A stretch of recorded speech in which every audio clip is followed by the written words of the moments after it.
Hi. I wanted to say that you are not a problem.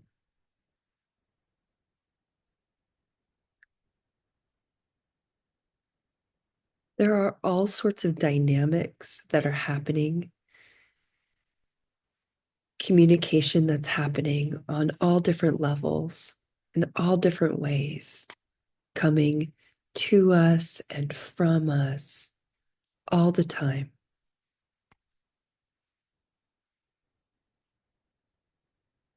The way that we understand doesn't make us a problem.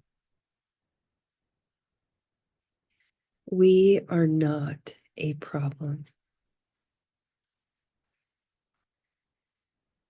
It's not often that people get confused, and it's understandable why, thinking that because I, for example, am in a relationship and the relationship is not going the way that I want, or it should, according to my standards or my values or my way of thinking, that the other is a problem.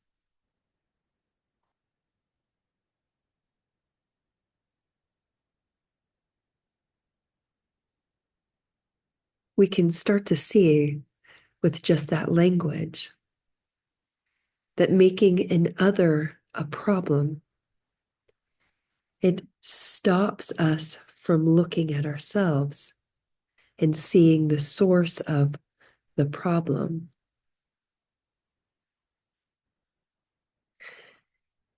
And that source isn't a problem.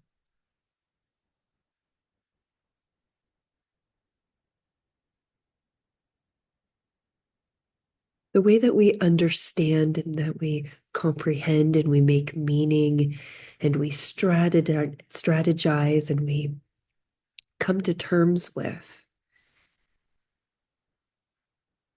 those are all natural functions and processes of each individual, how we see the world. That's not a problem. It's often in our own lack of understanding that each one of us is unique and we process the world very differently. And because we may look similar or the same, or say, oh, well, we're human beings, we should think the same, or because we have two pairs of eyes, we see the same. It's all of that within us that creates a sameness that forgets in that moment the individuality and the uniqueness of each one. That's just as important as the underlying essence.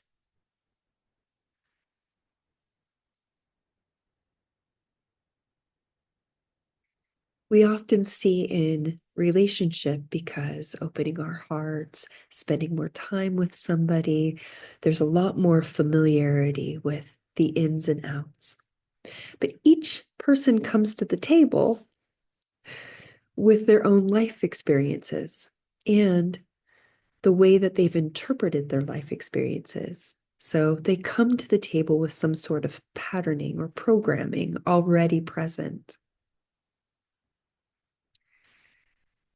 Then you also have your own environment and your own desire, what you're looking to become that you don't see yet that you are.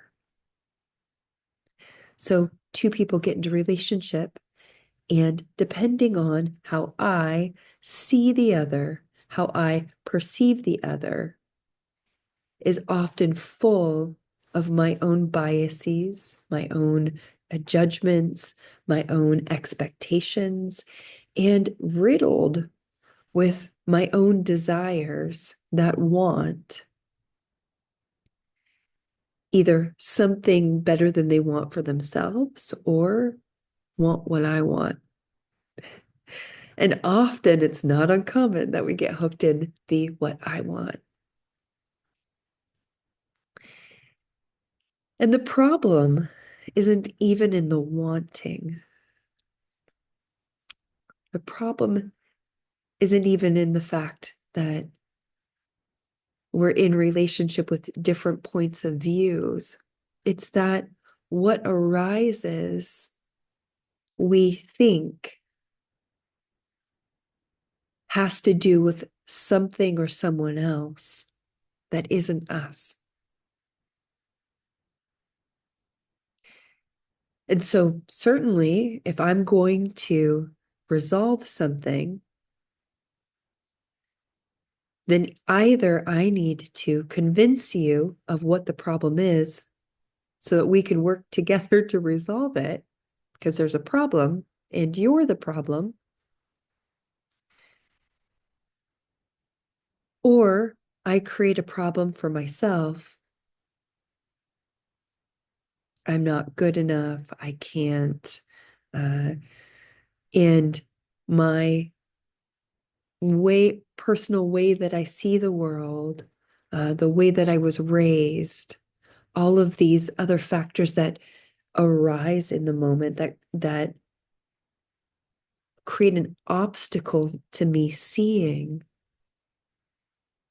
I turn it in on myself and I make myself the problem, especially if we go into relationships where we start to see these threads of similarities in the patterning in relationship, whether they're friends, but certainly more intimate relationships, we often expose ourselves a bit more into that underbelly of vulnerability, and we tend to see a lot more and understand a lot more.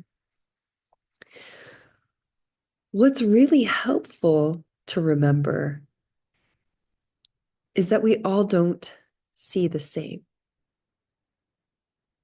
If you happen to look at astrology and you looked at how people's minds work, you'd recognize not only are there 12 different signs that the mind could be in or the ways of communicating are in, but there's 12 different houses that operate there too. So a sign and a house for one person, that's a unique combination. But then you add in there different aspects of different planets that make an energetic connection and entangle itself with the mind, and you start to see that it's a lot more complex. If you add in there that each person has a unique experience with their parents who've had a unique experience in the environment that they were raised in, and that it's not all the same, even if it were similar, there's another element of how we wouldn't see the same thing. It's that even though that there's movies like Crash that have been made to help us see that we're all looking at this car accident, but we all have different points of view looking at the same thing. The one that's viewing it doesn't get a chance often to sit and just find okayness with one's self, with this is the way that I'm seeing it. Real simple. I see it like this. Is there a problem with that? No, it's the way I see it. When we have somebody who wants to validate the way that I'm seeing it, who's not me, that creates tension. How could this person who's not me know me better than I know myself? And how could I give that person more power to tell me what it is that I see?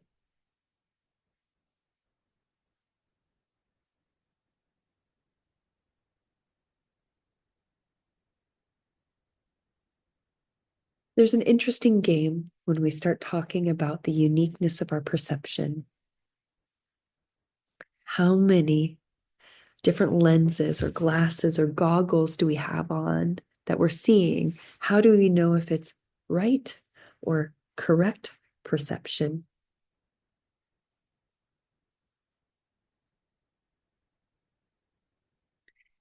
And how do we just get out of the way? How do we stop creating problems for ourselves and for others?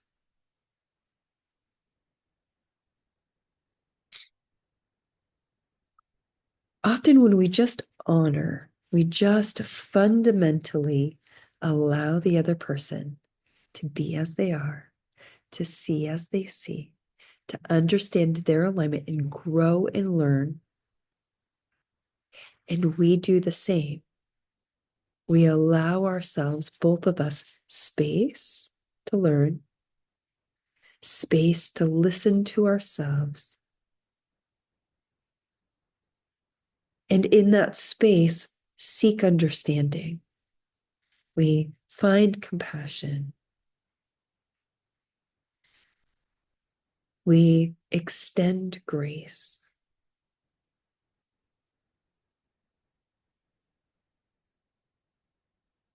It's often right here when others want to tell us what to think, that we're wrong, that we, and often comes from childhood, that we internalize the message, we internalize the program of right and wrong, not based on our own inner standing, not based on our own perceptions, but based on past programming that we carry forward. Yet doing that work of purification is extremely important so that we can let go of these different ways of seeing and experiencing ourselves as separate and simultaneously we see ourselves the same. How is that possible?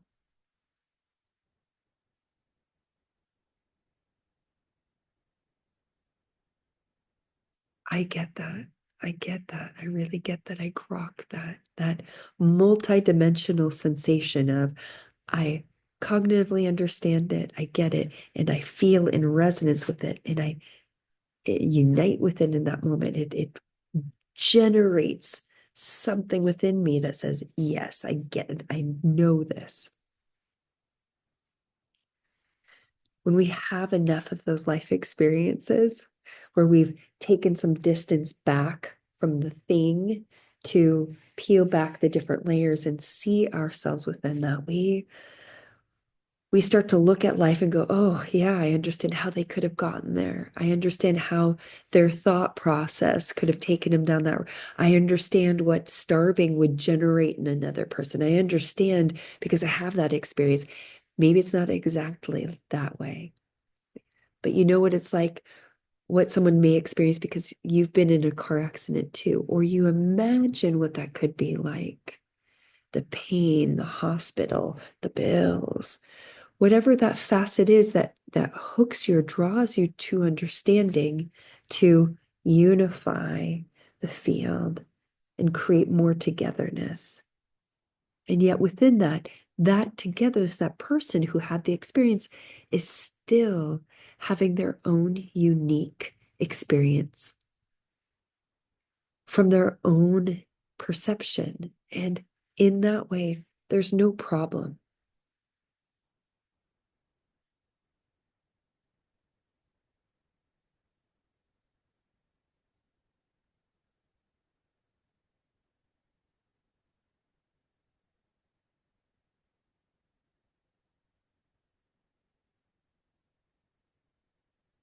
So how do we generate less problems? We stop identifying. We stop identifying ourselves with the things that we see. We stop making things wrong.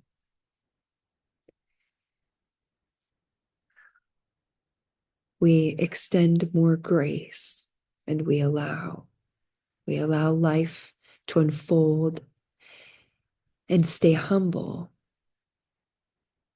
small in the sense that of the millions of perspectives that are possible for any one of us to see, we carry one that's our own, that's unique, and it's ours, and we own it, not the others.